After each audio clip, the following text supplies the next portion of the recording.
ఈవీ9 national news కు స్వాగతం. ముందుగా హెడ్లైన్స్. హసీనాకు ఇండియా స్పెషల్ ప్రొటెక్షన్, రఫేల్తో బందోబస్తు.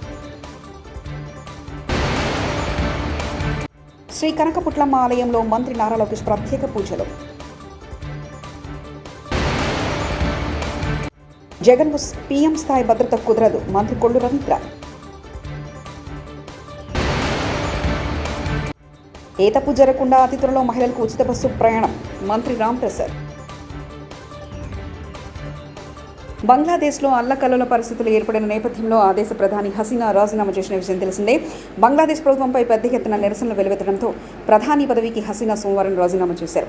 అనంతరం ఇక అక్కడే ఉండడం ఏమాత్రం క్షేమం కాదని బంగ్లాదేశ్ నుంచి ఢిల్లీ శివార్లలోని హిండన్ ఎయిర్బేస్లో దిగారు. బంగ్లాదేశ్లో అల్లర్ల కారణంగా చిక్కుకుపడిన ఆ దేశ ప్రధాని లండన్ వెళ్లాలనే ప్రణాళికలతో భాగంగా భారత్కు వచ్చినట్లు సంబంధిత వర్గాలు తెలిపాయి.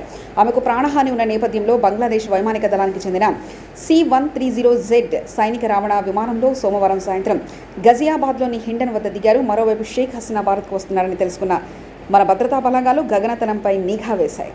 దుగ్గిరాల మండలం పెద్దకొండూరులోని ఏపీ మంత్రి నారా లోకేష్ పర్యటించారు. స్థానిక శ్రీ కనక పుట్లమ్మ ఆలయంలో లోకేష్ మొక్కులు చెల్లించి ప్రత్యేక పూజలు నిర్వహించారు. ఆలయ అర్చకులు అమ్మవారి తీర్థప్రసాదాలను ఆయనకు అందజేశారు. అనంతరం తనను కలవడానికి వచ్చిన గ్రామస్తులను ఆప్యాయంగా పలికించి అందరితో లోకేష్ ఫోటోలు దిగారు.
భద్రత పెంచాలని మాజీ సీఎం జగన్ అడుగుతుంటే జగన్ నుంచి తమకు భద్రత కావాలని ప్రజలు ప్రభుత్వాన్ని కోరుకుంటున్నారని మంత్రి కొల్లు రవీంద్ర వ్యాఖ్యానించారు.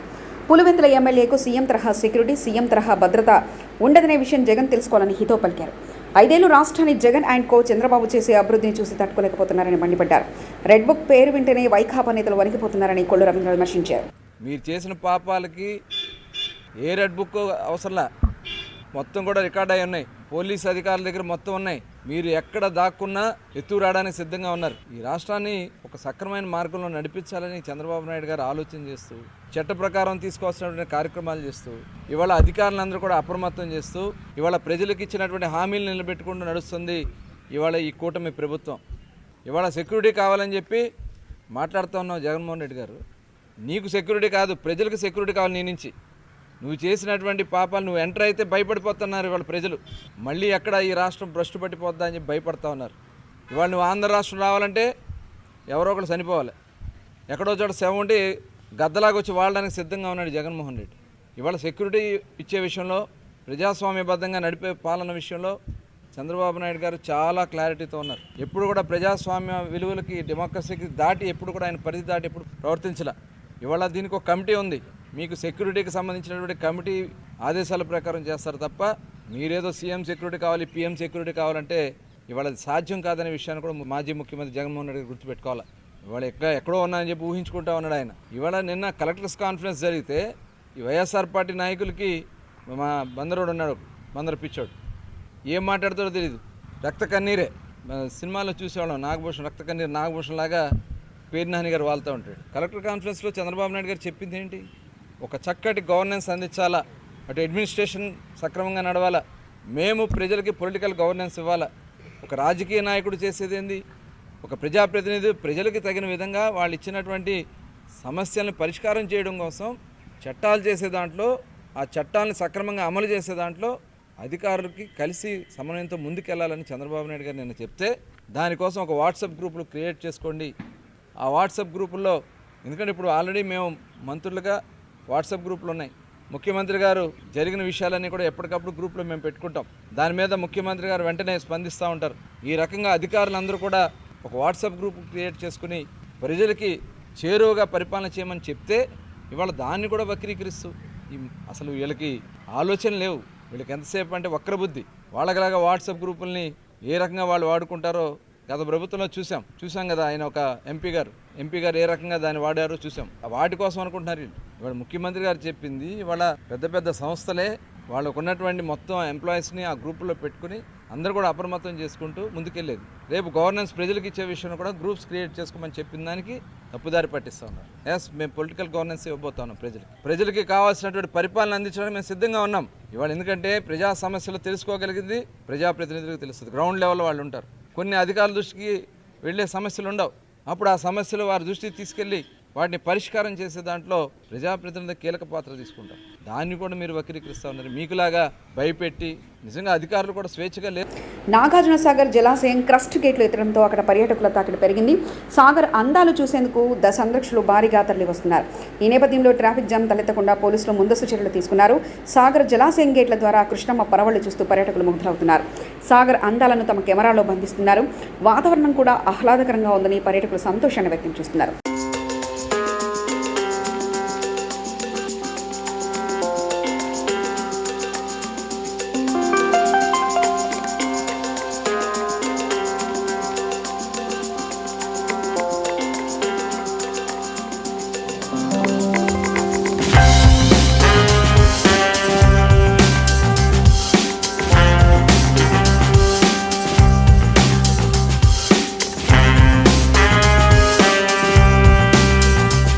మహిళలకు ఉచిత బస్సు ప్రయాణంపై తమిళనాడు, కర్ణాటక, తెలంగాణ రాష్ట్రాల్లో అధ్యయనం చేసి అతి త్వరలో అమలు చేస్తామని రవాణా శాఖ మంత్రి రాంప్రసాద్ అన్నారు. మంగళవారం వీఐపీ ప్రారంభ విరామ దర్శన సమయంలో తిరుమల శ్రీవారిని దర్శించుకున్న ఆయన దర్శన అనంతరం ఆయన మీడియాతో మాట్లాడారు. ఆగస్టు 15న అన్నా క్యాంటీన్లను ప్రారంభిస్తున్నట్లు తెలిపారు. మాజీ ముఖ్యమంత్రుల భద్రతపై గత ప్రభుత్వాలు చేసిన తప్పును తాము చేయమని రాంప్రసాద్ అన్నారు. తెలుగుదేశం ప్రభుత్వం ఏర్పడిన తర్వాత ఈ రాష్ట్రంలో పేద ప్రజల పక్షాన మేమున్నామంటూ గత 2 నెలలుగా ప్రవేశపెడుతున్న సంక్షేమ కార్యక్రమాలు అయితేనేం, చేపట్టే అభివృద్ధిపై సమీక్షలు అయితేనేం, మా మంత్రిమండలిలోనైతేనేం, అలాగే మా ఎమ్మెల్యేలు అయితేనేం ప్రజల కోసం ప్రజలతో పనిచేస్తున్నాం. ముఖ్యంగా ఈసారి అవకాశం కల్పించిన రాష్ట్ర ప్రజలకు వచ్చే 5 సంవత్సరాల్లో ఏ కష్టాలు లేకుండా అభివృద్ధి పదంలో ఈ రాష్ట్రాన్ని నడిపించేదానికి మా ముఖ్యమంత్రి వర్యులు కంకణబద్ధులై ఉన్నారు. అలాగే ఈ రాష్ట్ర ప్రజలు మా మీద పెట్టిన నమ్మకాన్ని ఒమ్ము చేసుకోకుండా గత ప్రభుత్వాలలాగా కాకుండా ఇప్పుడు ప్రజల పక్షాన్ని నిలబడి ఏవైతే సంక్షేమ పథకాలు, అభివృద్ధి పథకాలు ఏవైతే ఉన్నాయో ప్రజలకు చేరువ చేసి మన్నలు పొందే విధంగా ఆ భగవంతుని కోరడం జరిగింది.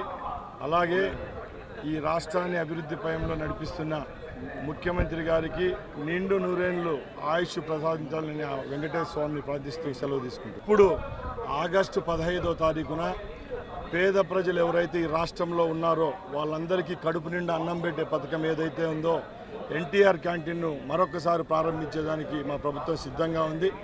అలాగే ఏ హామీలు మేము చెప్పామో ఆ హామీలన్నీ ఒకటొకటి నెరవేరుస్తున్నాం.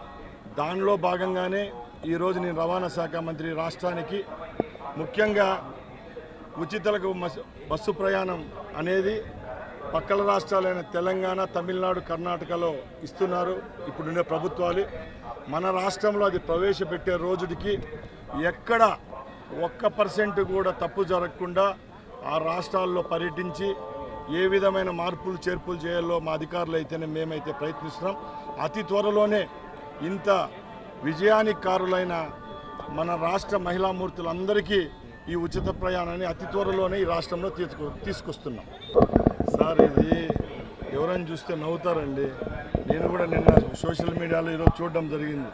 900 మంది భద్రత కావాలని అడుగుతున్నారంట. ముఖ్యంగా మేము ఒకటే చెప్తున్నాం, గత ప్రభుత్వాలు మీలాగా మేము ప్రతి ఒక్కటి మా చేతుల్లో తీసుకొని భద్రత కుదించడం పూర్వ ముఖ్యమంత్రులకు ఎలా చేశారో ఆ తప్పు మేము చేయడం లేదు. ఎవరికి ఏ కేటగిరీలో భద్రత కల్పించాలో రాష్ట్ర ప్రభుత్వాలకు తెలుసు. ఇప్పుడు కాదు, గత 50-60 సంవత్సరాల నుంచి ఏ ముఖ్యమంత్రి ఏ కేటగిరీలో ఉంటారో ఆ విధమైన భద్రత ఆయనకు కూడా కల్పిస్తారు తప్పక. దాని విషయంలో మేమైతేనేం మా ప్రభుత్వం అయితేనేం చిన్న చూపు అయితే ఎవరి మీద ఉండదు. తప్పకుండా ఆయనకు నెసెసిటీ అయినప్పుడు తప్పకుండా ప్రభుత్వాలు అయితేనేం పోలీస్ శాఖ అయితేనేం సమకూరుస్తుంది. సోమవారం ఉదయం యాదగిరిగుట్ట పట్టణంలో ప్రభుత్వ విప్ ఆలేరు ఎమ్మెల్యే బీర్ల ఐలయ్య పర్యటించారు. మొదటిసారి తెలంగాణ రాష్ట్ర ప్రభుత్వం ప్రతిష్టాత్మకంగా చేపట్టిన వన మహోత్సవ కార్యక్రమంలో భాగంగా యాదగిరిగుట్ట పట్టణంలో ఓ వెంచర్లో మున్సిపల్ 10% భూమిలో మొక్కలు నాటారు. స్వామివారి పాదాల వద్ద విద్యార్థులతో కలిసి స్వచ్ఛదనం పచ్చదనం కార్యక్రమంలో భాగంగా ర్యాలీలో పాల్గొన్నారు. అనంతరం యాదగిరిపల్లి హయగిరి స్వామివారి ఆలయ ప్రాంగణంలో ఓ వెంచర్లో 10% భూమిలో ఎక్సైజ్ డిపార్ట్మెంట్ ఆధ్వర్యంలో నిర్వహించిన వన మహోత్సవ కార్యక్రమంలో భాగంగా ఈత మొక్కలు నాటారు.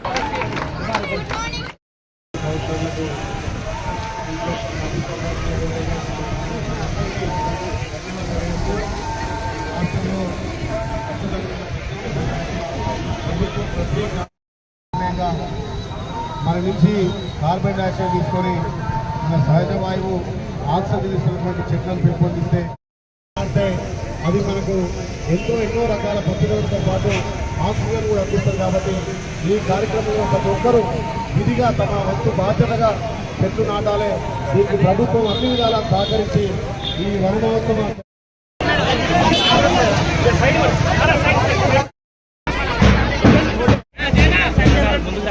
రాష్ట్ర వ్యాప్తంగా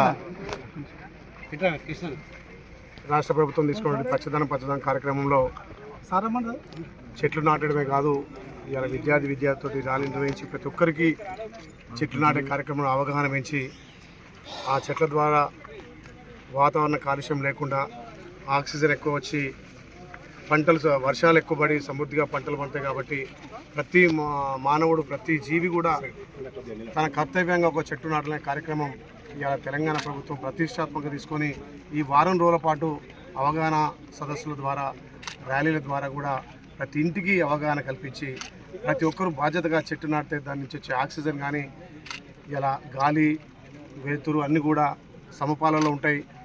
ఈ పెరుగుతున్నటువంటి కాలుష్యాన్ని నివారించాలంటే ప్రతి గ్రామంలో ఉన్నటువంటి అసైన్ భూములు కానీ ప్రభుత్వ భూములు కానీ మన సొంత భూములు కానీ ప్రతి వ్యవసాయం దగ్గర ఒక చెట్టు నాటుకుంటే దానివల్ల ఎంతో ప్రయోజనాలు ఉంటాయి. ఆ ప్రయోజనాలు తెలియజేయడానికే ఇలా రాష్ట్ర ప్రభుత్వం వారం రోజులు ఈ వారోత్సవాలు పారిశుద్ధ్య పచ్చదనం అదేవిధంగా వన మహోత్సవం కార్యక్రమం ఏర్పాటు చేసి పెద్ద ఎత్తున అడవులు పెంచాలి, వాతావరణంలో మార్పులు రావాలి, వర్షాలు సమృద్ధిగా పడాలనే ఉద్దేశంతో ప్రభుత్వం తీసుకున్న గొప్ప నిర్ణయం. ఇలా ఆలయ నియోజకవర్గం యారుటలో అక్కడ 10% వెంచర్లో నాటడం, అదేవిధంగా మా గౌడ సోదరులు ఈ కుల వృత్తిని నమ్ముకొని ఇంకా కూడా చాలా కుటుంబాలు జీవిస్తున్నాయి. కాబట్టి వాళ్ళు ప్రత్యేకంగా ఈత వనాలు పెట్టాలనే ఉద్దేశంతో ఇక్కడ ఇవాళ ఈత వనం కూడా యాదగిరిపల్లి కల్లు గీత కార్మిక సంఘం ఆధ్వర్యంలో ఈత చెట్లు పెట్టడం జరిగింది. ఈ కార్యక్రమానికి ముఖ్య అతిథిగా వచ్చేసినటువంటి ప్రభుత్వ విప్ బీర్ల ఐలయ్య గారు, అలాగే జిల్లా ఎక్సైజ్ సూపరింటెండెంట్ సైదుల్ సార్ గారు, సిఐ గారు దీపికా మేడం గారు, ఫారెస్ట్ డిపార్ట్మెంట్ అందరూ కూడా పాల్గొన్నారు. ఈ వనమహోత్సవంలో భాగంగా మరి ఈత చెట్లను పెట్టడం జరిగింది. మరి గౌడ సంఘాలకు ప్రభుత్వం నుంచి మరి సహకారం ఇంకా ఎంత అందాల్సిన అవసరం ఉంది. ప్రతి సొసైటీకి 5 ఎకరాల భూమి కేటాయించాలని డిమాండ్ చేస్తూ ఉన్నాం. మరి ఇక్కడ యాదగిరిగుట్ట పుణ్యక్షేత్రంలో మరి నీరా కౌంటర్ కూడా ఇవ్వాలని మరి డిమాండ్ చేస్తూ ఉన్నాం. అంతేకాకుండా మరి ఎక్స్చేంజ్గా కూడా 60 సంవత్సరాలుగా చాలా ప్రతిష్టాత్మకంగా చేపట్టినటువంటి వన మహోత్సవంలో భాగంగా ఈరోజు మన యాదగిరిపల్లి టీసీఎస్ గౌరవ సభ్యులందరూ కలిసి ఈ యొక్క వెంచర్లో తమ యొక్క వృత్తిని కాపాడుకునేందుకు దీన్ని అవకాశంగా తీసుకొని ఈత చెట్లను మన గౌరవ విప్ బీర్ల ఐలయ్య గారు మరియు మన మున్సిపల్ చైర్మన్ మరియు సొసైటీ సభ్యులు వీళ్ళందరూ కలిసి ఉమ్మడిగా ఈరోజు ఈత చెట్లను నాటడం జరిగింది. ఇదే విధంగా మన ఈ ఇయర్కు మనము 40,000 మన యాదాద్రి భువనగిరి జిల్లా తరఫున 40,000 చెట్లని పెట్టించాలనే లక్ష్యంగా దానికి దిశగా 30,000 చెట్ల వరకు ఇప్పటివరకు నాటడం జరిగింది. ఇంకా 10,000. హసీనాకు ఇండియా స్పెషల్ ప్రొడక్షన్ రఫేల్తో బందోబస్తు. శ్రీ కనకపుట్లమ్మ ఆలయంలో మంత్రి నారా లోకేష్ ప్రత్యేక పూజలు.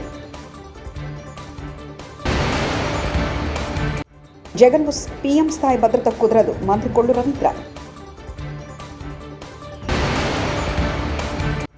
ఏ తప్పు జరగకుండా అతి త్వరలో మహిళలకు ఉచిత బస్సు ప్రయాణం మంత్రి రామ్ ప్రసాద్. ఇవి బులెటిన్ విశేషాలు. చూస్తూనే ఉండండి EV9 నేషనల్ న్యూస్.